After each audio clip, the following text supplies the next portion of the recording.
Et oui, ce message est pour Dame Nadia. Dame Nadia, oui, ça fait la deuxième vidéo que je suis en train de faire sur l'affaire qui t'oppose à ton ex-mari. C'est vraiment dommage et désolant hein, de l'appeler aujourd'hui ton ex-mari.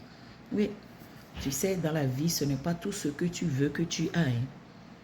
Lui, il a choisi d'aller avec toi pour un temps et après, lorsqu'il a trouvé hein, euh, la femme de son rêve, c'est ça ce que je vais dire, il t'a laissé et il a donné une raison qui ne tient pas. Tout le monde sait que tu as subi, tu as vraiment subi.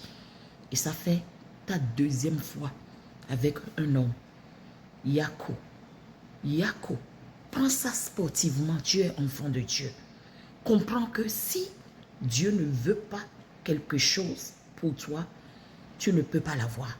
Si Dieu voulait que ce monsieur soit à toi, il allait tout faire pour l'empêcher. Et il a les moyens de sa politique. Place ta confiance en Dieu. Même dans le malheur, remercie le Seigneur. Il sait la raison pour laquelle il a accepté cette séparation, ce divorce. Ne t'en fais pas. Il n'en veut même pas à ce monsieur. Prie pour lui dans le secret. Pardonne et laisse Dieu agir pour toi. Dieu va te venger. Dieu va montrer au monde entier qu'il est le seul qui a le dernier mot. Il est le Dieu juste qui n'aime pas l'injustice. Oui, tu as subi l'injustice, mais toi-même, tu ne peux rien faire. La Bible ne nous a-t-elle pas dit que nous n'avons pas à lutter contre la chair ni le sang, mais contre les principautés. C'est des principautés qui nous font subir des choses. Et c'est parce que Dieu veut, Dieu l'a accepté, que tu subis. Ok? Ne t'en fais pas. Dieu a un meilleur plan pour toi. Ne dit-on pas souvent que quand une porte se ferme sur un enfant de Dieu, c'est que une nouvelle, merveilleuse porte se prépare à s'ouvrir. Attends-toi à cette merveilleuse porte qui va s'ouvrir pour toi. Là où tu seras heureuse. Là où tu ne seras pas toujours sous l'emprise de peur. C'est ça ce que Dieu va te donner. Un homme qui va t'aimer, qui va aimer tes enfants, même s'ils sont 10 000. L'homme qui aura les moyens de subvenir à tes besoins et aux besoins de tes enfants, de considérer tes enfants comme ses propres enfants. Dieu va t'envoyer cette personne. Ou bien Dieu peut décider que tu restes seul tout le reste de ta vie. Qu'est-ce que tu peux contre la volonté de Dieu? Nul ne peut s'opposer à la volonté de Dieu. Peut-être que c'est ton destin. Hein? N'allons pas vite en besogne maintenant. Mais avec le temps, on va comprendre ce que Dieu veut pour toi.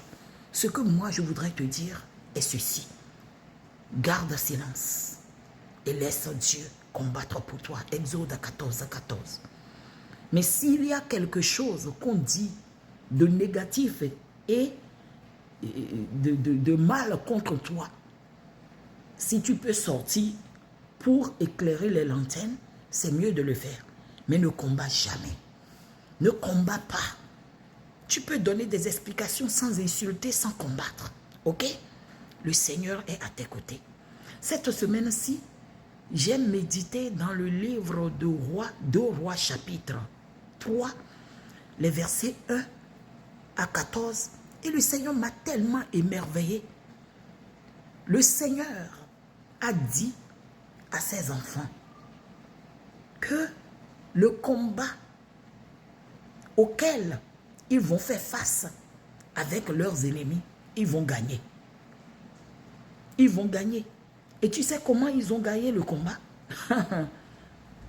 Le Seigneur a mélangé leurs ennemis par la couleur des cours d'eau de leur pays.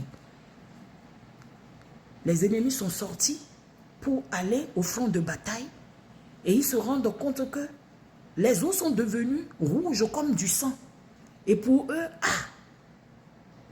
les enfants de Dieu, les Israélites se sont entretués. Et c'est pourquoi les eaux sont devenues rouges. Alors que tel n'est pas le cas. C'est Dieu qui a changé la couleur. Et maintenant, ils se sont laissés en vrac Et c'est là que les fils d'Israël sont arrivés les attaquer et ils les ont exterminés complètement. Tu vois, le Seigneur utilise des choses folles pour confondre les sages. Attends-toi à cela. Le Seigneur va te venger. Je t'aime. Et je sais que plusieurs, comme moi, t'aiment et te soutiennent. Nous te soutenons. Nous allons vraiment intercéder pour toi. Même si c'est une fois, on va le faire pour que tu puisses avoir gain de cause et que tu puisses marcher la tête haute fièrement, quoi. Oui, tu n'as rien fait de mal. C'est l'heure qui a sonné pour que le Seigneur expose certaines personnes. C'est ça ce que tu vas te dire. Que le Seigneur te bénisse. En tout cas, je t'aime. Tu es tellement belle, tellement agréable à voir. Et tu vas trouver, Dieu va te donner cet homme-là. Ok? Qui sera toujours là pour toi, qui va te respecter, qui va te chérir et avec qui tu seras très heureuse. C'est de ça qu'il est question. Ok? Porte-toi bien. Ciao.